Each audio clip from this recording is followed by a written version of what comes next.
Nós estamos lendo 2 a Timóteo 2, a partir do versículo 3. Você tem um irmão aqui.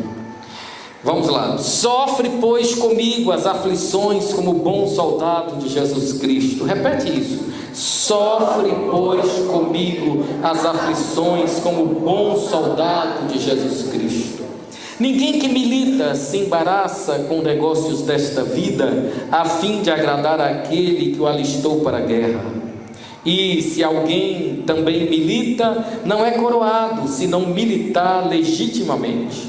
O lavrador que trabalha deve ser o primeiro a usufruir dos frutos. Considera o que te digo, porque o Senhor te dará entendimento em tudo. Amém? Amém. Louvado seja Deus. Cantem 289.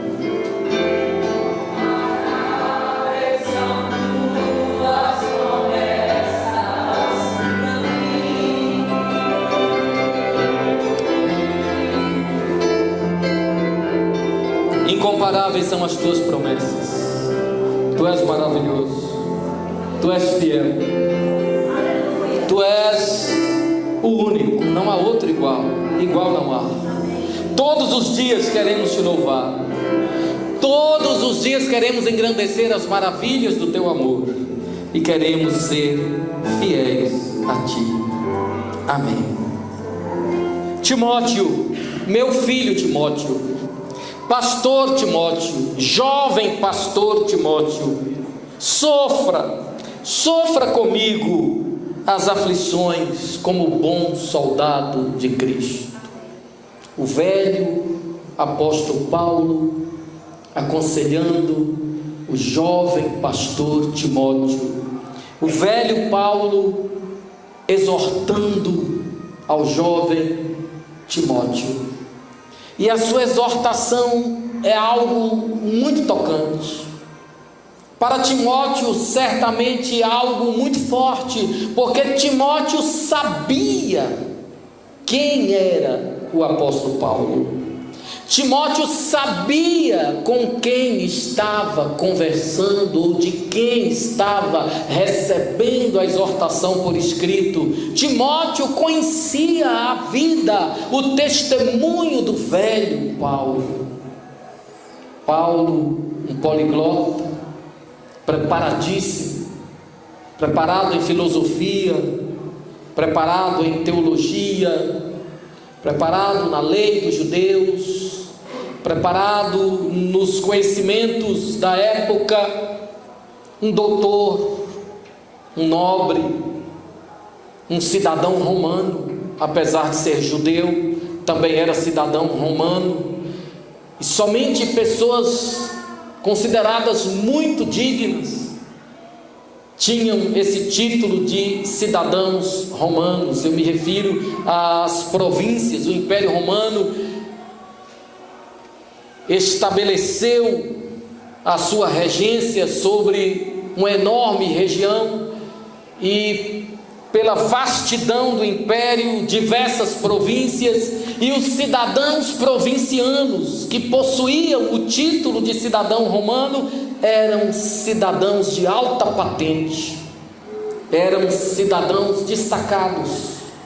Aqui está um cidadão romano, um poliglota, um doutor, um filósofo, um teólogo, que diz o seguinte: considero tudo como lixo para ganhar a Cristo. Minha prioridade é Cristo. Considero tudo isso como bobagem para ganhar Cristo.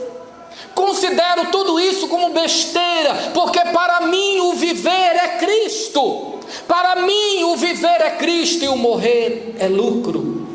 Considero todo conhecimento humano, diplomas, certificados, título de nobreza, título de cidadão romano, considero tudo isso como lixo, porque para mim o viver é Cristo. A glória está em Cristo, o poder está em Cristo, a grandeza está em Cristo, a excelência de Deus está em Cristo. Cristo Jesus é o próprio Deus, porque nele habita corporalmente a plenitude plenitude da divindade, Cristo Jesus. Este sim é o esplendor da glória de Deus, e nele, por ele, através dele, eu devo ter alegria, e nele eu tenho razão para viver, razão para existir, porque afinal de contas somente ele vale a pena, e ninguém mais, e ninguém mais. O próprio Jesus disse: aquele que amar mais a seu pai ou a sua mãe do que a mim, não é digno de mim. Aquele que amar mais a filha ou filha do que a mim, não pode ser meu discípulo. Uma vez o Senhor Jesus disse que era necessário se esvaziar, era necessário renunciar. Quem quiser ser meu discípulo, negue-se a si mesmo, se esvazie, renuncie, negue-se a si mesmo, tome a sua cruz e siga-me. E o velho Paulo aprendeu essa lição, negou-se a si mesmo, renunciou a tudo para ganhar a Cristo, e este em sua cruz, para ganhar a Cristo e este crucificado, mas não crucificado para sempre, porque ao terceiro dia ressuscitou pelo seu próprio poder e para a sua própria glória, para ganhar o Cristo ressurreto, o Cristo redivivo, o Cristo que tem poder para salvar. O velho apóstolo Paulo, que sabia muito bem o significado dessas coisas, agora aconselhava o jovem pastor Timóteo: meu filho Timóteo, sofra comigo as aflições como um bom soldado de Cristo. Olha a figura de linguagem que o velho Paulo utiliza: soldado de Cristo. Naquela época, o povo já sabia muito bem o que significava ser soldado. Vida de soldado não era fácil. Uma vez, um grande imperador, ou o primeiro imperador de Roma, Augusto, resolveu conhecer o território que hoje nós conhecemos como Alemanha. Resolveu conhecer a Alemanha. Ele quis atravessar o rio para saber o que tinha do lado de lá. E ele estava com o seu exército, mais ou menos 10.000 homens, e um rio de 3 quilômetros. 10.000 homens para atravessar um rio de 3 quilômetros de largura, a nado, um rio profundo, correnteza forte. Augusto teve uma ideia, chamou seus engenheiros e disse: eu quero uma ponte sobre esse rio. Em 15 dias a ponte estava pronta, uma ponte magnífica, toda de madeira, toda feita à mão, de modo artesanal, porém magnífica. As estroncas inclinadas assim na diagonal, para dar maior consistência, maior firmeza. E os 10.000 soldados com seus cavalos e as suas cargas atravessaram aquele rio para saber o que tinha do lado de lá. E quando os moradores do outro lado do rio viram que um grande exército atravessava o rio, eles não pensaram duas vezes, fugiram para o interior, se esconderam. E Augusto com seus homens fizeram a sondagem durante 15 dias, mais ou menos, conhecendo aquelas terras, para depois voltar e conquistar aquelas terras. Atravessaram o rio de volta, e a ordem do imperador: destruam a ponte. Vida de soldado não era brincadeira, vida de soldado não era fácil. E as guerras naquela época, e eram muitas as guerras, não eram como as guerras de hoje, com armas químicas, armas bélicas, armas de fogo, armas à distância. Não, era tete a tete, corpo a corpo, espada contra espada, e era cruel, porque tinha de passar a espada no pescoço, cortar a cabeça. Era cruel, era muito cruel. Vida de soldado não era fácil, e Paulo está dizendo: meu filho Timóteo, sofra comigo as aflições como bom soldado de Cristo. Ser crente no Brasil é maresia. Ser crente no Brasil é sombra e água fresca.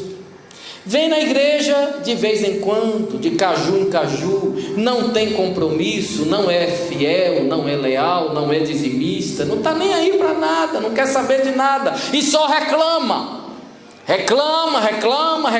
e fala mal do pastor, e fala mal da mulher do pastor, e fala mal do líder e da outra líder, e fala mal do grupo e do outro grupo, e fala mal do grupo de louvor, e fala mal do departamento infantil. Ser crente no Brasil muitas vezes é ser folgado, fofoqueiro e difamador. Infelizmente, é a realidade brasileira. Mas ser crente em países de ranço comunista, ser crente em Jesus em países muçulmanos, é questão de vida ou morte. Não dá para ser crente fofoqueiro num país de ranço comunista como Cuba. Não dá para ser crente fofoqueiro, difamador, língua de trapo, língua de metro, num país muçulmano. Porque a tensão é a mesma tensão de uma guerra. A cada 6 minutos um crente em Cristo é assassinado. A cada 6 minutos um cristão é assassinado. Então não dá para ter essas picuinhas, sabe? Não dá para ter essas briguinhas. Não dá, sabe, para ser crente e ser noveleiro ao mesmo tempo. Não dá para ser crente em Jesus e ser sei lá o que ao mesmo tempo. Não dá. Ou é crente ou não é, porque é difícil ser, é muito difícil.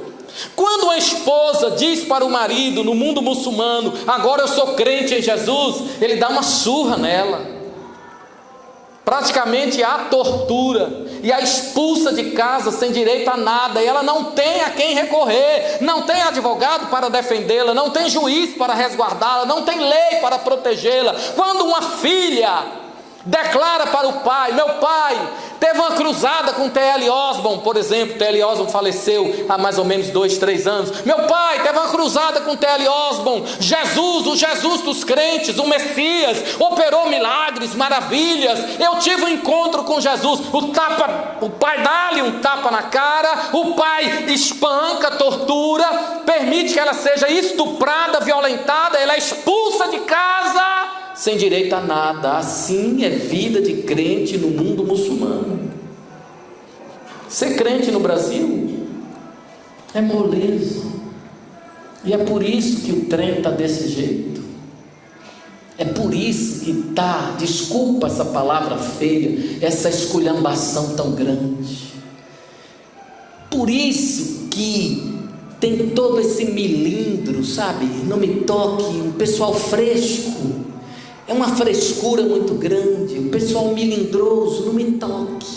Não me toque, porque se você tocar eu vou ficar magoado. É muita frescura, gente, é muita frescura. Ser crente no Brasil é ser fresco, é ser fofoqueiro, mentiroso, difamador, caluniador, noveleiro. E está tudo bem, está tudo certo. Faz uma campanha de prosperidade, faz uma macumba, faz uma feitiçaria, é galho de arruda, é sal grosso, é não sei mais o que, é tanta aleivosia, pantomima e pataquada. Isso é ser crente no Brasil. Mas ser crente em países onde tem perseguição é ser soldado de Cristo. E vida de soldado não é fácil. Vida de soldado no tempo do apóstolo Paulo não era moleza, não, era vida de renúncia. Quem quiser me seguir, negue-se a si mesmo, tome a sua cruz e siga-me. Vida de soldado, renúncia. O imperador diz assim: eu quero uma ponte sobre esse rio, uma ponte de mais de 3 quilômetros. Se virem, se virem. Quem pode manda, e quem tem juízo obedece. Porque se algum soldado quisesse resistir fazendo corpo mole ou com alguma frescura, e acabou, morreu Bahia, não tem conversa. Vida de soldado. Ser crente no Brasil é moleza. Jezabel deita e rola no Brasil, tentando desestabilizar, dizendo que é preciso descentralizar, sem querer se submeter, sem querer se sujeitar, sem aceitar a autoridade. Jezabel deita e rola no Brasil. Ser crente no Brasil é moleza realmente. Mas a exortação do velho Paulo ao jovem Timóteo: sofra, meu filho, sofra comigo as aflições de Cristo como um bom soldado. Ser crente no Brasil é acreditar num slogan que diz: pare de sofrer. Pare de sofrer. E Jesus dizendo: no mundo vocês terão sofrimento. E Jesus dizendo: no mundo vocês terão aflições. E o apóstolo Paulo dizendo para Timóteo: sofra. E o slogan religioso: pare de sofrer. E o velho Paulo: sofra. E o slogan: pare de sofrer. E o velho Paulo: sofra como bom soldado, sofra como soldado guerreiro, valente, destemido, determinado. Sofra as aflições de um bom soldado de Cristo. Sofra. Qual que você prefere? O evangelho brasileiro ou o evangelho de Cristo? Porque o evangelho que nós temos no Brasil é esse: pare de sofrer. Sombra e água fresca. Pare de sofrer maresia, mar de rosas. Esse é o evangelho brasileiro. Mas o evangelho da Bíblia, o evangelho de Cristo, é esse que diz: sofra. Se você tiver de sofrer por amor a Cristo, sofra, mas não negue a Jesus nunca. Se você tiver de morrer por amor a Cristo, morra, mas não negue. Morra, não negue, porque você é o bom soldado de Cristo. Aleluia!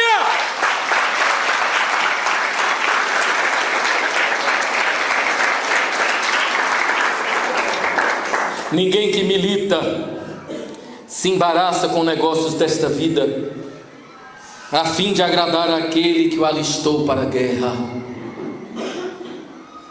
Isso aqui é muito forte, isso aqui é muito sério, muito importante.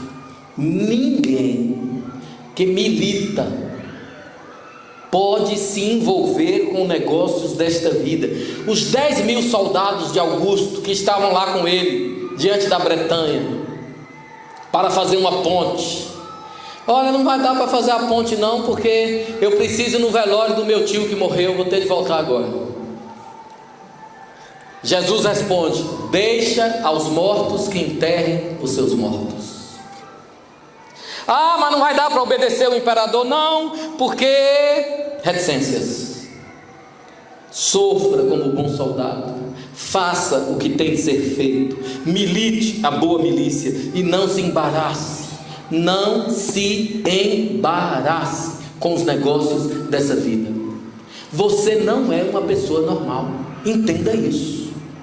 Você não é uma pessoa natural. Você é um extraterrestre, entenda isso. Estou usando figura de linguagem. Eu quero que você entenda que você não é desse mundo. Mas quem disse isso? Jesus.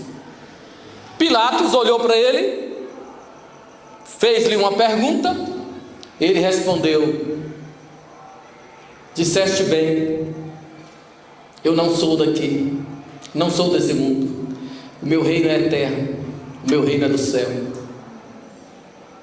E Jesus diz em João 17, na oração sacerdotal, que nós, os seus discípulos, não somos deste mundo. Você está entendendo até aqui? Diga amém. Amém. E o apóstolo Paulo diz assim, repete o que Paulo diz sobre isso: vivam como se não estivessem neste mundo. Vivam como se não fossem desse mundo. Até aqui tranquilo? Amém.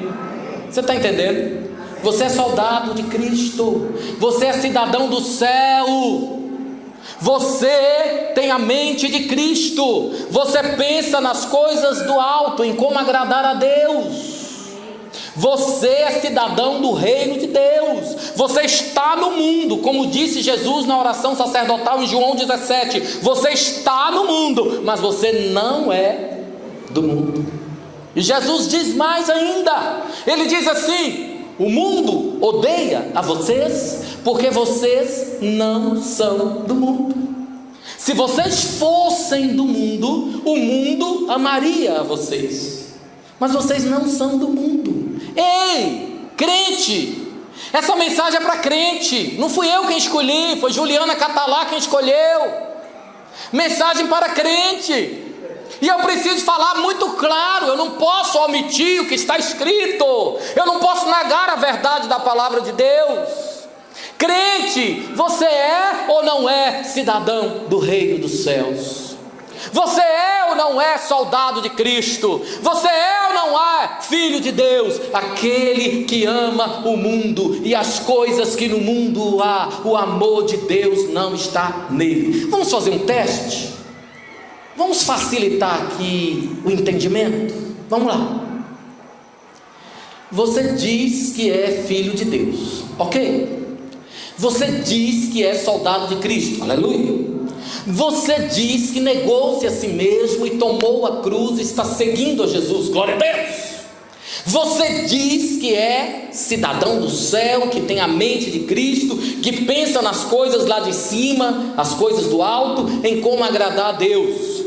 Você aceita sofrer como bom soldado de Cristo, porque vida de soldado não é fácil. Por isso que Paulo usa essa linguagem. Vida de soldado não é fácil, é vida de renúncia. Você aceitou isso de livre e espontânea vontade, e você está no caminho. Negou-se a si mesmo, tomou a sua cruz e está no caminho. E Jesus avisou: o caminho é estreito, o caminho é apertado, é caminho de renúncia. Você está ciente de tudo isso, porém, tudo que você faz, sempre você e você. Eu vou dizer isso de modo diferente para facilitar o entendimento. Primeiro eu, segundo eu, terceiro eu, quarto eu. Egoísmo, egolatria. Ora, eu sou de Cristo, neguei-me a mim mesmo, sou cidadão do reino dos céus, sou soldado de Cristo, mas primeiro eu, a minha vaidade, a minha vontade, o meu sonho, o meu projeto, o meu desejo, a minha vontade. Então eu vou fazer uma campanha porque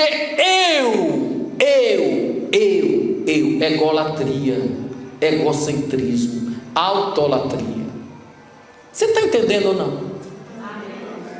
Está fácil de entender?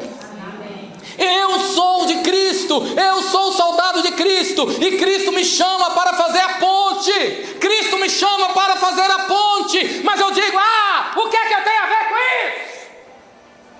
Eu não tenho nada a ver com isso, isso é problema deles para lá.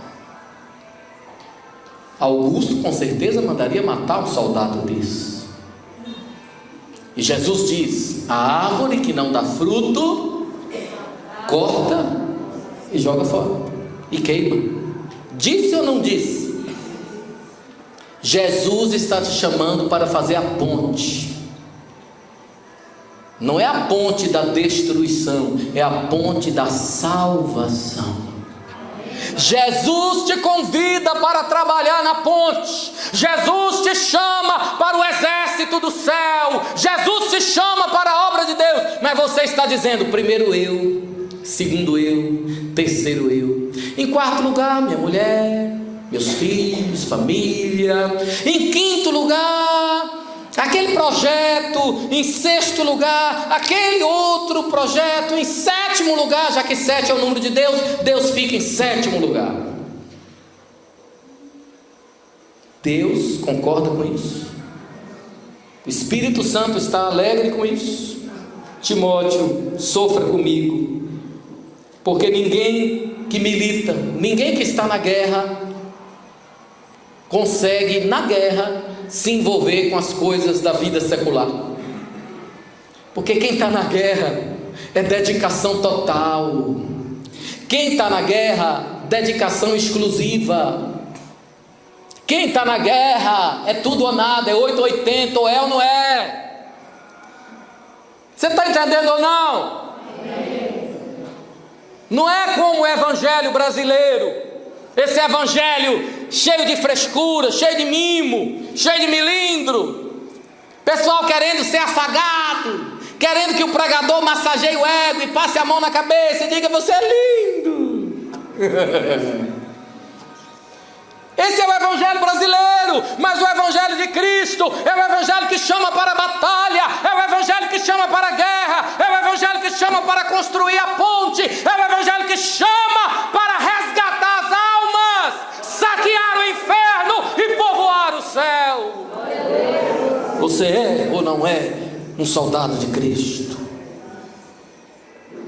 Ninguém que milita na guerra de Deus se envolve com as coisas dessa vida a fim de agradar aquele que o alistou para a guerra. Quem foi que te alistou? Foi o Senhor Jesus. Quem te alistou? O Senhor dos exércitos. Quem te alistou? Aquele que já deu o exemplo, derramando a sua alma na morte, vertendo o seu sangue para dar vida a todo o que nele crê. Quem te alistou? Não foi o pastor, foi o próprio Jesus. Entenda isso. Você não está servindo ao pastor, você não está servindo a igreja. É muita frescura, é muita bobagem, é muita besteira, é muita coisa que irrita, é muita coisa que enoja, e o Espírito Santo fica com nojo, e Jesus Cristo vomita. Ele diz ou não diz que vomita? Ele diz que vomita. E ele tem vomitado. O Espírito Santo tem estado com náusea, enjoado dessa realidade, dessa crentalhada falsa, que não quer viver a pureza e a santidade cristã, e ainda tem a hipocrisia de dizer que está servindo a Deus. Hipócrita!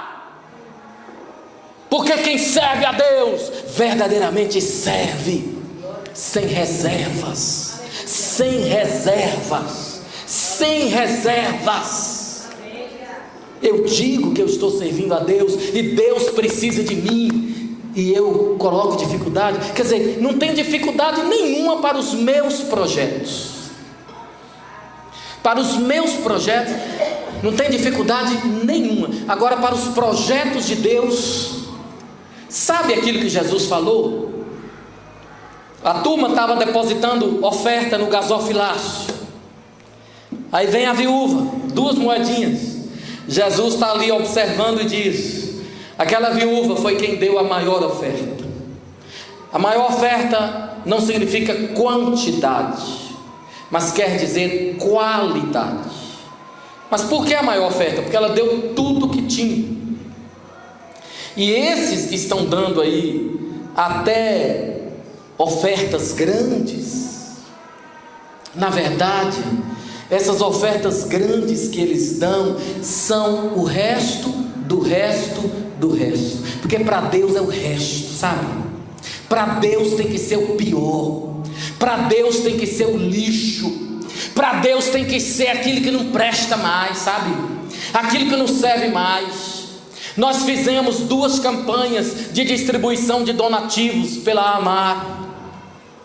Dezenas de pessoas vieram às nossas igrejas para receber calçados e roupas. Mas antes nós fizemos a triagem. E tem uma caixa d'água vazia de água, porém cheia de roupas, que a equipe de triagem não quis doar para as pessoas. Foram aquelas roupas reprovadas, roupa velha, roupa fedendo, roupa rasgada. Ah, não serve para mim, eu vou dar para o outro. porque já virou lixo, então agora eu vou dar. Com Deus a gente faz assim muitas vezes. Para Deus é o pior, sabe? É o pior. Eu posso gastar 100 mil reais com o meu projeto, mas para Deus 5 mil é muita coisa. Ah, mas coração pesa, dá um aperto, porque eu amo o dinheiro, eu sou louco por dinheiro, eu sou escravo do dinheiro, e eu posso gastar 1 milhão comigo, mas dar 1.000 reais para Deus, não, e esse não vai ser gritado bem alto no inferno.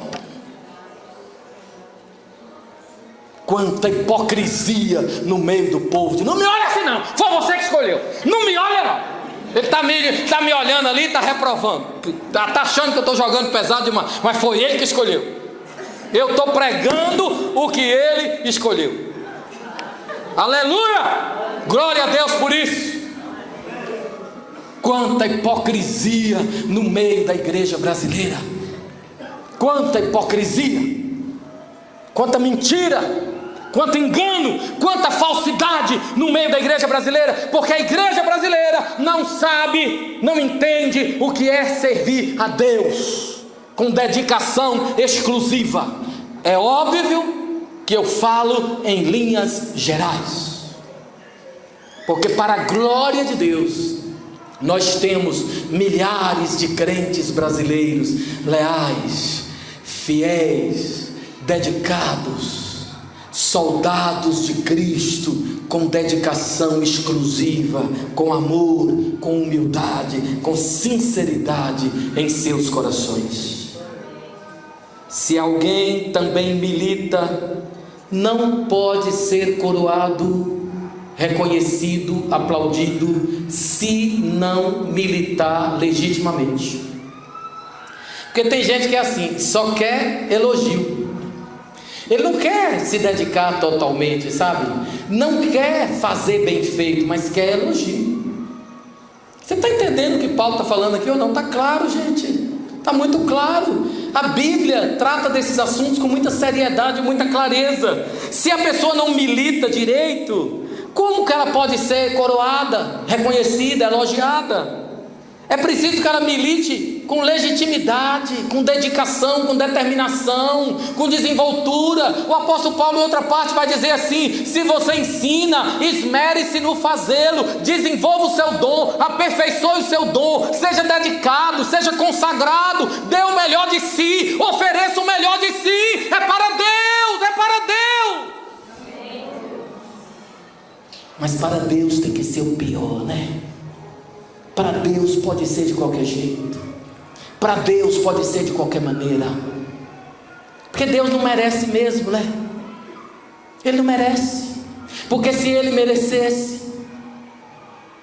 então a gente daria para Ele o melhor. Você sabe que eu estou ironizando, mas infelizmente essa é a realidade no coração de muitas pessoas. Infelizmente. Que darei ao Senhor por todo o bem que me tem feito, invocarei o nome do Senhor, tomarei o cálice da salvação e invocarei o nome do Senhor. Deixa de ser hipócrita, crente. Você que me ouve pela internet, você que me ouve pelas emissoras de rádio, você que me ouve pelo YouTube, deixa de ser hipócrita.